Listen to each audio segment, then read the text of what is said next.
কে করা নাড়ছে এত রাতে? কে? আমি ক।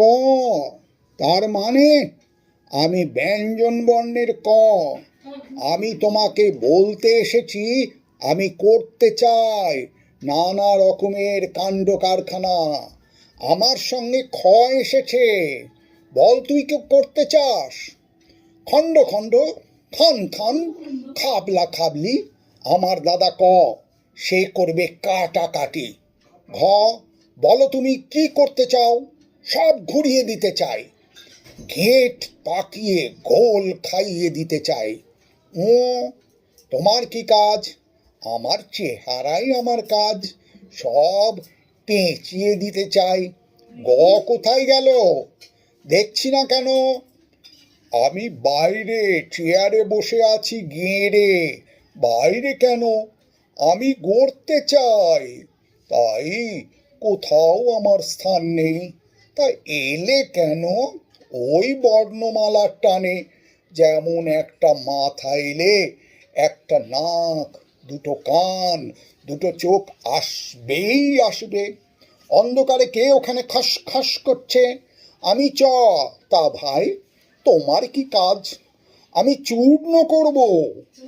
এই যে আমার দোসর ছ। ছ কি করবে? সব ছত্রাকার করে দেবে। ময়নে দেবে মুগুর, সেই মুগুর দিয়ে সব ছাতু করে দেবে। বর্গিজ্জা কোথায়? এই যে স্যার, জট পাকিয়ে গেছি। তুমি কি করবে ভাই? কোন মহৎ কাজ? আমি সব জটিল করে দেব। আর আমার সঙ্গে রয়েছে শ্রীমতী ঝ। তিনি কি করবেন? ঝগড়া। ঘরে ঘরে, দলে দলে, ট্রেনে, ট্রামে, বাসে, কোর্ট কাছারিতে সর্বত্র ঝগড়া। ওটাকে পিঠে দুটো কুঁচ। কুঁচ নয়, স্কুল ব্যাগ। ইংলিশ মিডিয়ামের ছাত্র। ও হলো ইয়। টক টক করে কে আসছে? মিস্টার। ও সব টুকরো টুকরো করে। পরিবার, সম্পর্ক, রাজ্য, আস্ত কিছু রাখবে না। পেছনে ওটাকে, ওই তো ঠ। ওর কাজ হলো ঠকানো। ঠকাবেই ঠকাবে, ঠিকঠাক ঠকিয়ে দেবে। ওকে দেখে মনে হচ্ছে ড। হ্যাঁ, একেবারে ঠিক। সারাদিন আমাকে ভীষণ ব্যস্ত থাকতে হয়। কেন ভাই জানেন না? রাজ্যের যেখানে সেখানে ডামাডোল তৈরি করায় আমার কাজ। মাঝে মাঝে আমি ঠয়ের হাতে ডান্ডা হয়ে যাই, তখন ডান্ডা মেরে সে সকলকে এক কথায় ঠান্ডা করে দেয়। আমার একটা শুদ্ধ রূপ তুমি দয়ের কাছে পাবে। বাংলা বর্ণমালায় পাশাপাশি দুজনকে পাবে। ভারী ভালো, ভীষণ ধার্মিক, পবিত্র। তারা হলো দ আর ধ। এই ডান্ডাই তখন সন্ন্যাসীরাতে দণ্ড। তখন সে দয়া, বিচারকের হাতে ন্যায় দণ্ড।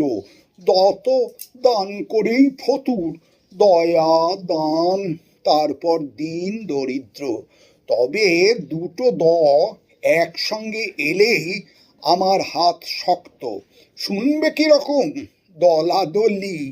আর আমার কাজ শুরু, ডামাডোল। মাটিতে গোত্তা খেয়ে পড়ে আছে ওটাকে, ওই তো ঢ। ঢং করেই মোলো। ও আবার মেয়েদের খুব পেয়ারের। মেয়েরা খুব ব্যবহার করে। হামবড়া লোক নিজের করে নিয়ে ঢাক পেটায়। ঢং ঢং করে পাগলা ঘন্টি বাজে জেলখানায় আসামি যখন পালায়।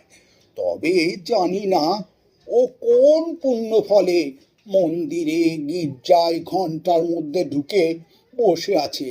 ঢং ঢং শব্দটার মধ্যে আকাশ বাতাস কাঁপানো একটা ভাব আছে।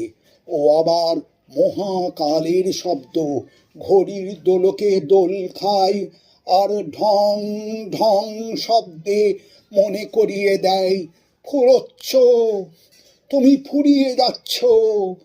ঢং ঢং ঢং।